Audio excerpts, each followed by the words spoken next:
एक समय की बात है, किसी गांव में एक साधु रहता था। वह भगवान का बहुत बड़ा भक्त था और निरंतर एक पेड़ के नीचे बैठकर तपस्या किया करता था। उसका भगवान पर अटूट विश्वास था और गांव वाले भी उसकी इज्जत करते थे। एक बार गांव में बहुत भीषण बाढ़ आ गई। चारों तरफ पानी ही पानी दिखाई देने लगा। सभी लोग अपनी जान बचाने के लिए ऊंचे स्थानों की तरफ बढ़ने लगे।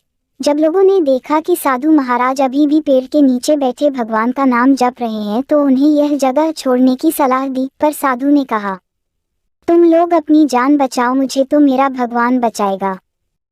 धीरे धीरे पानी का स्तर बढ़ता गया और पानी साधु के कमर तक आ पहुंचा। इतने में वहां से एक नाव गुजरी। मल्लाह ने कहा, हे साधु महाराज, आप इस नाव पर सवार हो जाएं, मैं आपको सुरक्षित स्थान तक पहुंचा दूंगा। नहीं, मुझे तुम्हारी मदद की आवश्यकता नहीं है, मुझे तो मेरा भगवान बचाएगा, साधु ने उत्तर दिया। नाव वाला चुपचाप वहां से चला गया। कुछ देर बाद बाढ़ और प्रचंड हो गई। साधु ने पेड़ पर चढ़ना उचित समझा और वहां बैठकर ईश्वर को याद करने लगा। तभी अचानक उन्हें गड़गड़ाहट की आवाज सुनाई दी।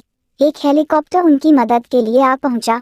बचाव दल ने एक रस्सी लटकाई और साधु को उसे जोर से पकड़ने का आग्रह किया।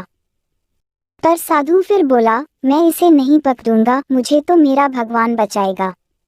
उनकी हट के आगे बचाव दल भी उन्हें लिए बगैर वहां से चला गया।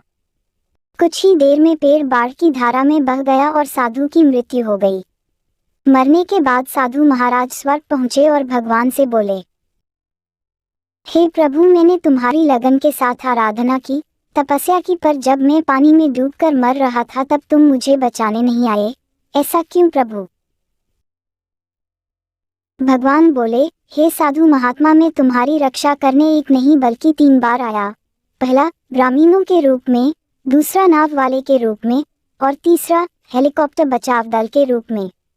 किंतु तुम मेरे इन अवसरों को पहचान नहीं पाए।